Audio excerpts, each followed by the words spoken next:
30대 주부입니다. 아무래도 제 인생에 남자는 없는 건지 인생이 참 박복하기도 이렇게 박복할 수 없다 싶어 사연을 보내봅니다. 저는 23살에 첫 번째 결혼을 했습니다. 상대는 9살 차이 나는 32살의 남자였고 남편의 가머니설에 속아 저희 부모님의 반대를 무릅쓰고 결혼을 했습니다.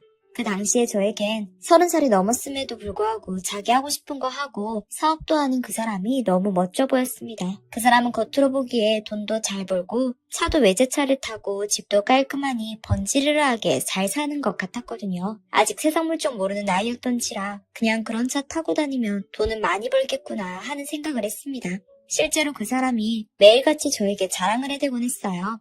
드라이브도 시켜주고 먹고 싶은 것도 사주고 종종 선물도 갖다주고 하면서 저에게 지극정성이었습니다. 그런 그 사람에게 처음엔 나이 차이 때문에 저도 망설였지만 저를 공주님 떠받들듯 해주는 그 사람을 보며 마음을 열고 결혼을 결심하게 되었습니다.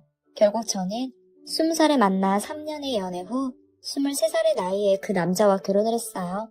그 남자와 함께 있으면 마치 신데렐라가 된 것 같은 기분이 들어서 행복했습니다. 그런데 결혼을 하고 나서 보니 모든 게 다 허울 뿐이었습니다. 요즘 말로는 카푸어라고 하죠. 그 사람은 차에 미친 사람이었어요. 사업을 하는 건 맞지만 사업하면서 버는 돈만큼 차에 쏟아붓고 버는 돈 절반 이상이 다 차 할부금이다 뭐다 해서 차에 모조리 쏟아붓고 있었습니다. 차한테 붕붕이라고 이름을 짓고 다정한 눈빛으로 볼 때 알아봤어야 했는데 후회가 막심합니다. 신혼을 그 사람이 살던 집에서 시작하게 됐는데 그 집도 월세에다가 모아놓은 적금이나 돈이 한 푼도 없었습니다. 처음엔 내심 기대하고 결혼 생활을 꿈꿨지만 실상을 알고 나니 기대가 산산이 부서졌어요. 그래도 돈을 보고 결혼한 건 아니었으니 같이 살면서 제가 돈 관리도 하고 차에 대한 집착이 좀 줄이도록 옆에서 애쓰며 살면 좋아지겠지 싶었는데 그건 제 헛된 희망이었습니다. 그 사람은 결혼을 하고 난 후 오히려 더 차에 돈을 많이 썼어요. 무슨 차가 좋아야 사람들이 좋게 본다는 등 말도 안 되는 핑계를 대가면서요. 차에 쏟는 돈이 늘어날수록 살림은 어려웠고 제가 너무 힘든 나머지 뭐라고 한 소리라도 하면 되려 버럭하면서 저한테 소리 지르는 것도 하루 이틀이 아니었습니다. 시간이 흐르니 많이 지치더군요. 나중엔 제발 정신 차리라고 얘기하는 것마저도 너무 지쳤습니다.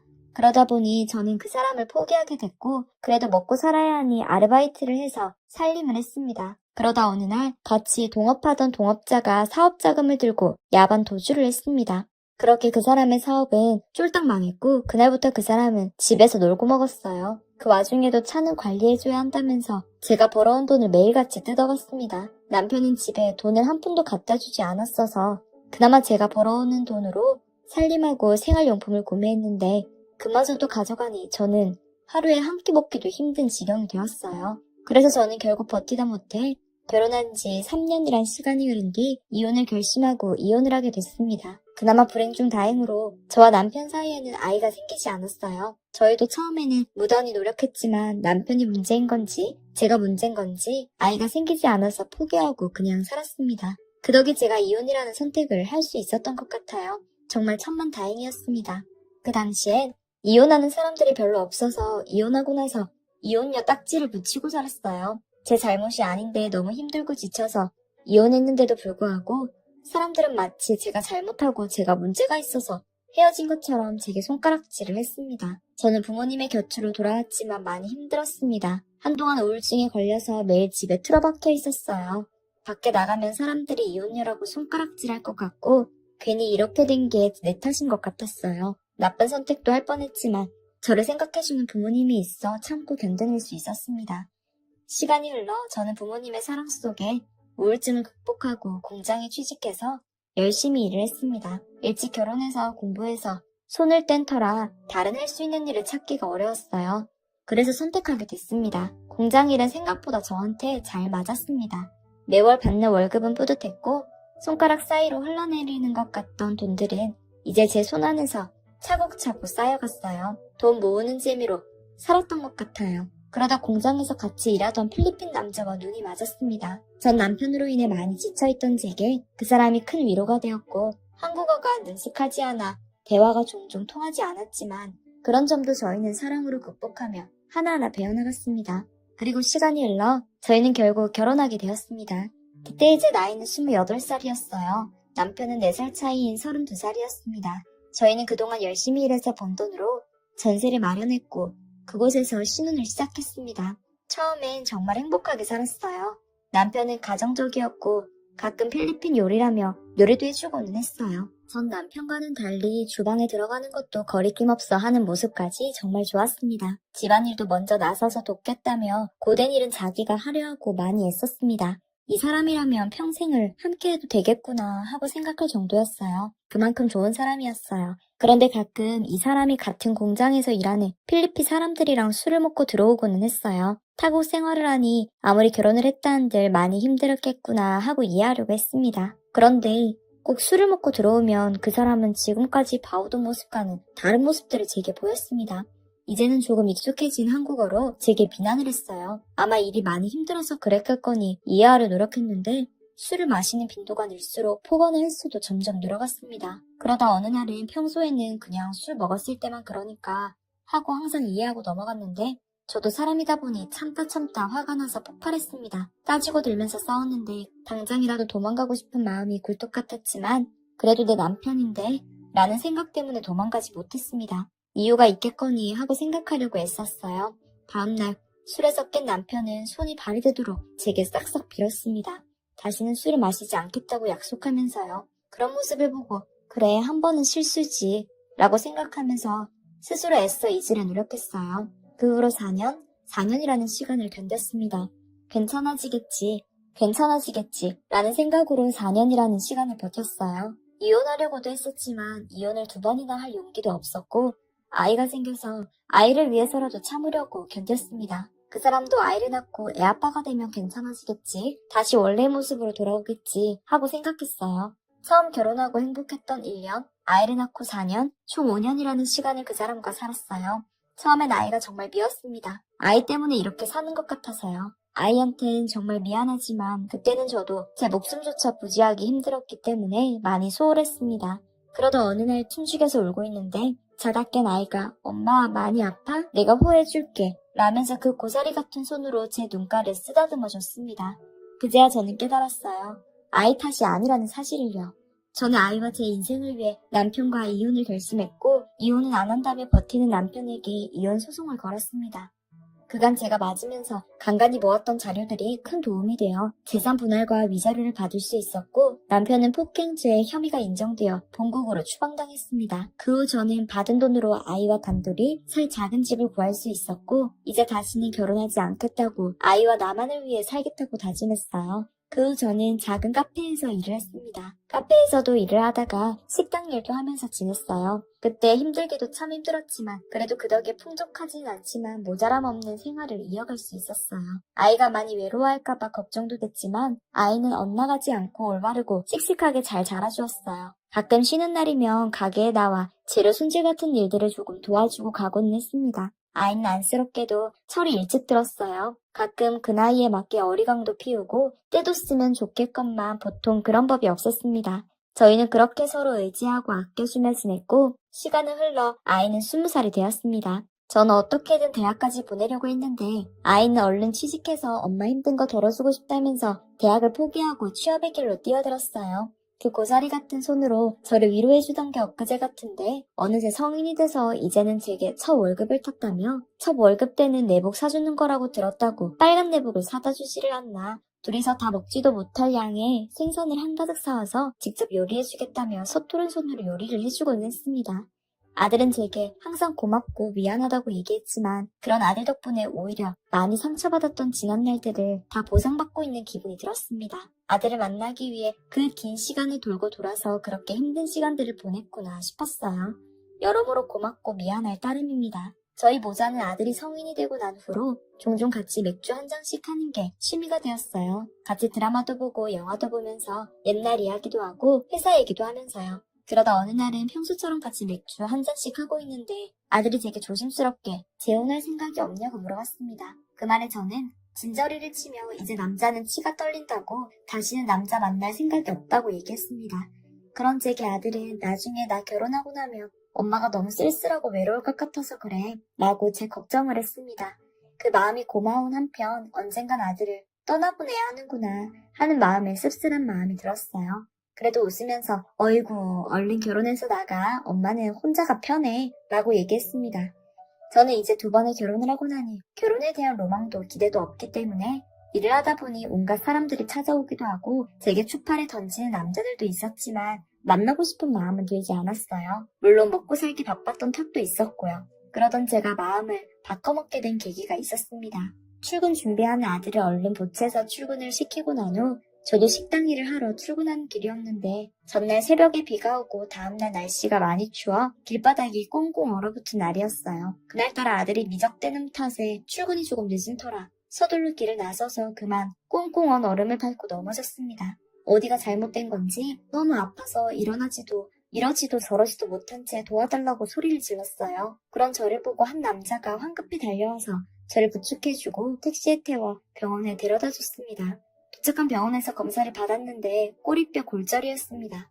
3주간 입원을 하게 되었어요. 도와준 남자에게 고맙다고 연신 감사 인사를 했는데 그날 후로도 그 남자는 제 병실에 매일매일 찾아왔습니다. 처음엔 그저 감사했지만 시간이 흐를수록 부담스러운 마음이 커서 이제 그만 오셔도 된다고 말씀드렸는데 자기가 적적하고 심심해서 말동무나 하려고 오는 거니 개의치 마시라며 매일같이 병실에 들락날락 했습니다.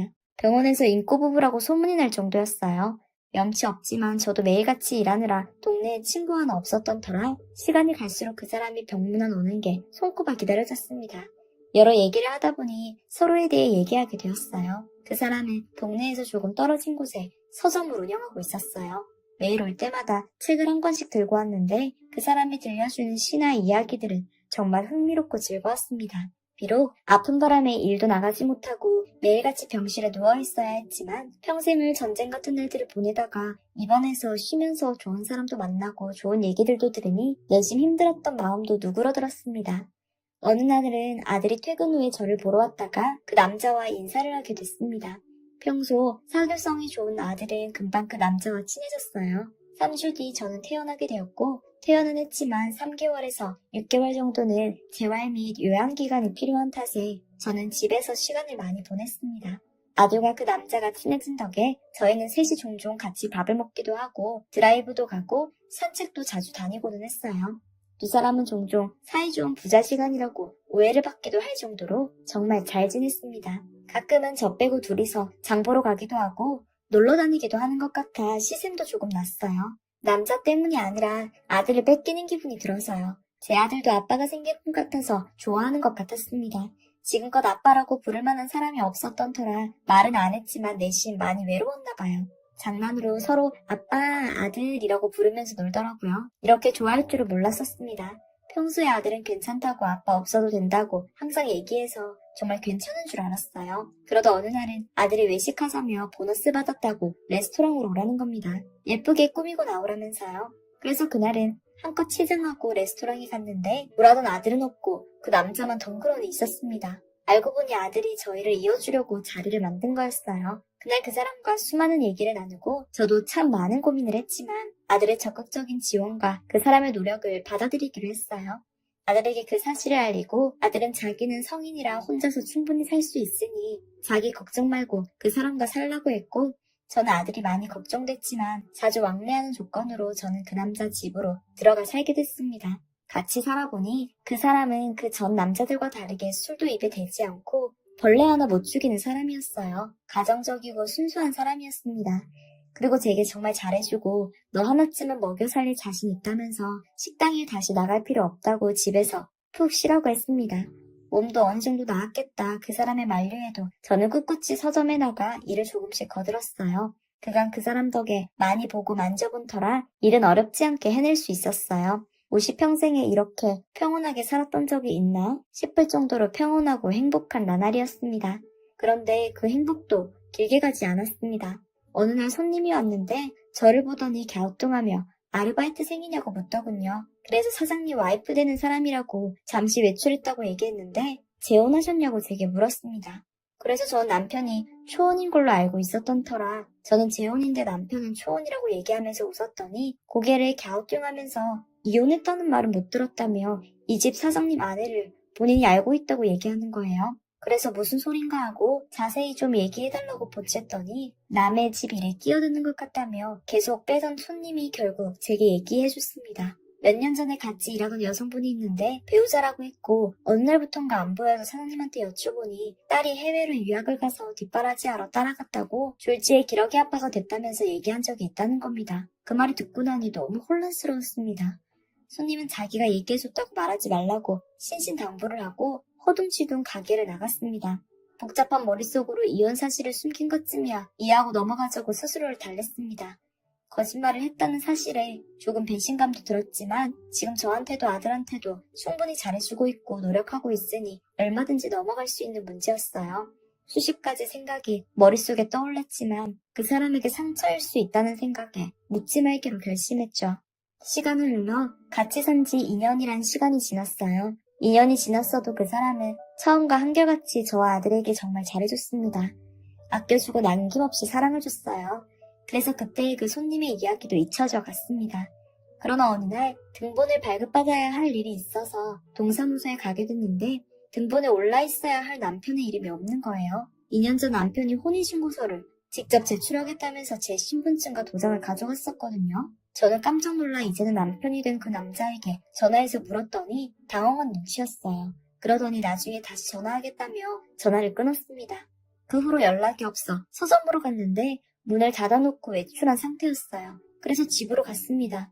집으로 돌아가니 남편은 없었고 집에 있다 나갔는지 노트북이 켜져 있었어요. 그래서 꺼주려고 화면을 보니 메일이 왔다고 알림이 와 있었습니다. 왠지 모를 참을 수 없는 호기심이 치솟아 메일을 클릭하게 됐는데 하나를 읽어보다 지금까지 왔던 메일을 하나하나 다 읽어보게 됐어요. 메일을 읽어보니 내용이 기가 막혔습니다. 한 여자와 딸로 추정되는 사람이랑 메일을 주고받고 있었어요. 생각을 정리하느라 방에 가만히 있었는데 돌아온 남편이 땀에 흠뻑 젖어 가쁜 숨을 내쉬며 들어왔습니다. 노트북 앞에 앉아있는 저를 본 남편은 당황해하면서 자기가 다 설명하겠다고 얘기했어요. 처음엔 거짓말만 늘어놓던 그 사람은 제가 메일 내용 다 봤다고 얘기하니 그제야 진실을 얘기했습니다. 그 사람의 얘기는 이랬습니다. 딸과 아내를 미국으로 보내고 나니 너무 외롭고 쓸쓸했던 차에 저를 만났고 처음에는 그저 친구 사귄다는 생각으로 잘해줬는데 친구처럼 친하게 지내는 저와 아들을 보면서 그게 너무 부러웠다고 해요. 그래서 욕심이 났고 가족이 되고 싶어 접근하게 됐다고요. 이혼하고 저와 정말로 혼인신고까지 하려 했는데 미국에 자기만 보고 있을 딸과 아내가 생각나 차마 이러지도 저러지도 못하고 있었다면서 저를 사랑하는 마음만큼은 진심이라고 제 앞에 무릎을 꿇고 눈물을 뚝뚝 흘렸습니다. 그 사람의 얘기를 듣고 처음에 마음이 조금 흔들릴 뻔했지만 저는 이내 마음을 다잡았습니다. 제 행복 때문에 다른 여자의 눈에 눈물 나게 하고 싶지 않았고 그 위에 지어진 행복이 어찌 행복일 수 있을까 하는 마음에 그 사람에게 이별을 고했습니다. 저를 붙잡는 그 사람을 뒤로하고 짐을 싸서 아들이 있는 집으로 돌아갔습니다. 눈물을 뚝뚝 흘리는 저를 보며 아들은 깜짝 놀랐지만 자초지종을 설명하니 아들은 이제 그냥 자기랑 평생 오손도손 행복하게 살자고 평생 자기가 데리고 살겠다네요. 이젠 정말 다른 사람은 만나지 않을 작정입니다. 이젠 남자는 무서워서 못 만나겠네요. 사랑이 뭐라고 이제는 아들이랑 그저 오손도손 지내고 싶은 마음뿐입니다. 긴 얘기 들어주셔서 감사합니다.